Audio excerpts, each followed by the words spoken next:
ನಮಸ್ಕಾರ ಫ್ರೆಂಡ್ಸ್, ಇವತ್ತಿನ ವಿಡಿಯೋದಲ್ಲಿ ತುಂಬ ರುಚಿಯಾಗಿರುವಂಥ ಬೆಳಗಿನ ತಿಂಡಿಗೆ ಖಾರ ಪೊಂಗಲ್ ರೆಸಿಪಿಯನ್ನು ಮಾಡೋಣ.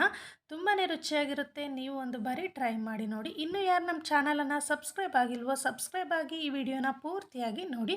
ಈಗ ಯಾವ ರೀತಿ ಮಾಡೋದಂತ ನೋಡೋಣ ಬನ್ನಿ ಫ್ರೆಂಡ್ಸ್.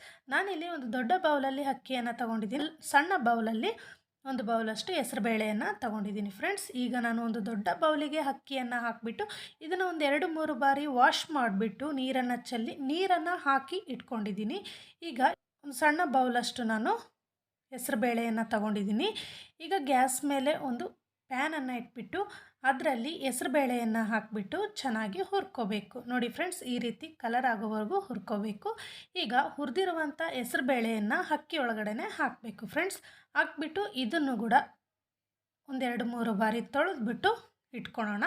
ಈಗ ಗ್ಯಾಸ್ ಮೇಲೆ ಒಂದು ಕುಕ್ಕರನ್ನು ಇಟ್ಟಿದ್ದೀನಿ. ಅದರಲ್ಲಿ ಒಂದು 2 ಟೇಬಲ್ ಸ್ಪೂನಷ್ಟು ತುಪ್ಪವನ್ನು ಹಾಕಿದ್ದೀನಿ. ಮತ್ತು ನಾನು ಆವಾಗಲೇ ಅಕ್ಕಿ ಬೇಳೆಯನ್ನು ತೊಳೆದ್ಬಿಟ್ಟು ಇಟ್ಕೊಂಡಿದ್ನಲ್ವ, ಅದನ್ನು ಹಾಕ್ತಾಯಿದ್ದೀನಿ. ಹಾಕಿಬಿಟ್ಟು ಇದನ್ನು ಮಿಕ್ಸ್ ಮಾಡ್ಕೊಳ್ಳೋಣ. ಮಿಕ್ಸ್ ಆದ ನಂತರ ನೋಡಿ, ಈ ದೊಡ್ಡ ಬೌಲಲ್ಲಿ ನಾನು ಒಂದು 3 ಬೌಲಷ್ಟು ನೀರನ್ನು ಹಾಕ್ಕೊಂಡ್ಬಿಟ್ಟು ಇದಕ್ಕೆ 1/4 ಟೇಬಲ್ ಸ್ಪೂನಷ್ಟು ಅರಿಶಿಣ ಮತ್ತು ರುಚಿಗೆ ತಕ್ಕಷ್ಟು ಉಪ್ಪನ್ನು ಹಾಕಿದ್ದೀನಿ. ಹಾಕಿಬಿಟ್ಟು ಕುಕ್ಕರಿನ ಕ್ಯಾಪನ್ನು ಮುಚ್ಚಿಬಿಟ್ಟು 3-4 ವಿಸಿಲ್ ಹಾಕ್ಸ್ಕೊಳ್ಳಿ. ಅನ್ನ ಬೇಳೆ ಚೆನ್ನಾಗಿ ನುಣ್ಣಗೆ ಬೇಯಬೇಕು ಫ್ರೆಂಡ್ಸ್, ಆ ರೀತಿ ಬೇಯಿಸ್ಕೊಳ್ಳಿ. ಈಗ ನೋಡಿ, 3 ವಿಸಿಲ್ ಆದಮೇಲೆ ಕುಕ್ಕರಿನ ಗಾಳಿ ಪೂರ್ತಿಯಾಗಿ ಹೋದ ನಂತರ ಕುಕ್ಕರ್ ಕ್ಯಾಪನ್ನು ತೆಗೆಯೋಣ. ಈಗ ಇದನ್ನು ಒಂದು ಬಾರಿ ಮಿಕ್ಸ್ ಮಾಡ್ಕೊಳ್ಳೋಣ. ನೋಡಿ ಫ್ರೆಂಡ್ಸ್, ಎಷ್ಟು ಮೆತ್ತಗೆ ಬೆಂದಿದೆ. ಇದೇ ರೀತಿಯೇ ನೀವು ಕೂಡ ಬೇಯಿಸ್ಕೋಬೇಕು. ಈಗ ನೋಡಿ, ಇದಕ್ಕೆ ನೀರನ್ನು ಸೇರಿಸ್ಕೋಬೇಕು. ನಿಮಗೆ ಪೊಂಗಲ್ ಎಷ್ಟು ತೆಳ್ಳಗೆ ಬೇಕೋ ಅಷ್ಟು ತೆಳ್ಳಗೆ ನೀವು ಇಲ್ಲಿ ಮಾಡ್ಕೋಬೋದು ಫ್ರೆಂಡ್ಸ್. ನೋಡಿ, ನಾನು ಸ್ವಲ್ಪ ನೀರನ್ನು ಹಾಕ್ಕೊಂಡ್ಬಿಟ್ಟು ಇದನ್ನು ಮಿಕ್ಸ್ ಮಾಡ್ಕೊತಿದ್ದೀನಿ. ಇಷ್ಟು ತೆಳ್ಳಗೆ ಇದ್ದರೆ ಸಾಕು ಫ್ರೆಂಡ್ಸ್ ನಮಗೆ.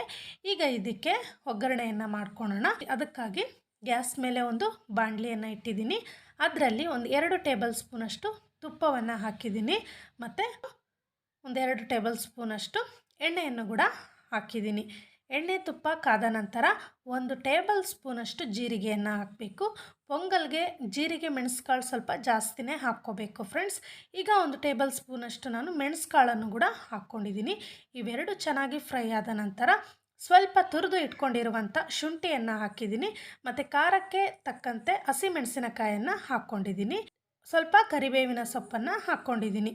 ಇಷ್ಟನ್ನು ಹಾಕ್ಕೊಂಡ್ಬಿಟ್ಟು ಚೆನ್ನಾಗಿ ಫ್ರೈ ಮಾಡ್ಕೋಬೇಕು. ಈ ಒಗ್ಗರಣೆ ಮಾಡ್ತಾ ಇದ್ದಾಗೇ ಘಮ ಘಮ ಅಂತ ಸ್ಮೆಲ್ ಬರೋದಕ್ಕೆ ಸ್ಟಾರ್ಟ್ ಆಗುತ್ತೆ ಫ್ರೆಂಡ್ಸ್. ಯಾಕಂದರೆ ನಾವು ಜೀರಿಗೆ ಮೆಣಸುಕಾಳು ಎಲ್ಲ ಹಾಕಿದ್ದೀವಲ್ಲ, ತುಂಬ ಘಮ ಘಮ ಬರ್ತಾ ಇರುತ್ತೆ. ಇದಕ್ಕೆ ಮತ್ತೆ ಒಂದು ಸ್ವಲ್ಪ ಗೋಡಂಬಿಯನ್ನು ಹಾಕ್ಕೊಂಡು ಗೋಡಂಬಿ ಕಲರ್ ಚೇಂಜ್ ಆಗೋವರೆಗೂ ಚೆನ್ನಾಗಿ ನಾವು ಇದನ್ನು ಹುರ್ಕೋಬೇಕು. ಹುರಿದಾದ ನಂತರ ಇದಕ್ಕೆ ನಾವು ಅಕ್ಕಿ ಬೇಳೆಯನ್ನು ಬೇಯಿಸಿ ಇಟ್ಕೊಂಡಿದ್ವಲ್ಲ ಅದನ್ನು ಹಾಕೋಣ. ಹಾಕಿಬಿಟ್ಟು ಚೆನ್ನಾಗಿ ಮಿಕ್ಸ್ ಮಾಡ್ಕೊಂಡ್ಬಿಟ್ರೆ ಸೂಪರಾಗಿರುವಂಥ ಬೆಳಗಿನ ತಿಂಡಿಗೆ ಖಾರ ಪೊಂಗಲ್ ರೆಡಿ ಆಯಿತು ಫ್ರೆಂಡ್ಸ್. ಇದಕ್ಕೆ ನಾವು ಮೇಲೆ 1 ಟೇಬಲ್ ಸ್ಪೂನಷ್ಟು ತುಪ್ಪದಲ್ಲಿ ಗೋಡಂಬಿಯನ್ನು ಹುರಿದ್ಬಿಟ್ಟು ಹಾಕ್ಕೊಂಡಿದ್ದೀನಿ. ತುಂಬ ರುಚಿಯಾಗಿರುತ್ತೆ. ನೀವು ಒಂದು ಬಾರಿ ಟ್ರೈ ಮಾಡಿ ನೋಡಿ. ಸಿಂಪಲ್ಲಾಗಿ ಕೂಡ ಮಾಡ್ಕೋಬೋದು. ಈ ವಿಡಿಯೋ ನಿಮಗೆ ಇಷ್ಟ ಆಗಿದೆ ಅಂದ್ಕೊಂಡಿದ್ದೀನಿ ಫ್ರೆಂಡ್ಸ್. ಇಷ್ಟ ಆಗಿದ್ದರೆ ಪ್ಲೀಸ್ ಲೈಕ್ ಮಾಡಿ, ಕಾಮೆಂಟ್ ಮಾಡಿ, ಶೇರ್ ಮಾಡಿ. ನಮ್ಮ ಚಾನಲನ್ನು ಸಬ್ಸ್ಕ್ರೈಬ್ ಆಗಿ ಪಕ್ಕದಲ್ಲಿರುವಂಥ ಬೆಲ್ ಬಟನನ್ನು ಪ್ರೆಸ್ ಮಾಡಿ. ಹಾಲ್ ಅನ್ನೋ ಆಪ್ಷನನ್ನು ಒತ್ತಿದ್ರೆ ನಾನು ಮಾಡುವಂಥ ವಿಡಿಯೋ ನೋಟಿಫಿಕೇಷನ್ ಮೊದಲು ನಿಮಗೆ ಬರುತ್ತೆ. ಹಾಗಾಗಿ ನೀವು ನನ್ನ ವಿಡಿಯೋ ಹಾಕಿದ ತಕ್ಷಣ ನೋಡ್ಬೋದು ಫ್ರೆಂಡ್ಸ್. ಇನ್ನೊಂದು ವಿಡಿಯೋದೊಂದಿಗೆ ಬರುತ್ತೇನೆ. Keep watching. Thank you. Bye bye.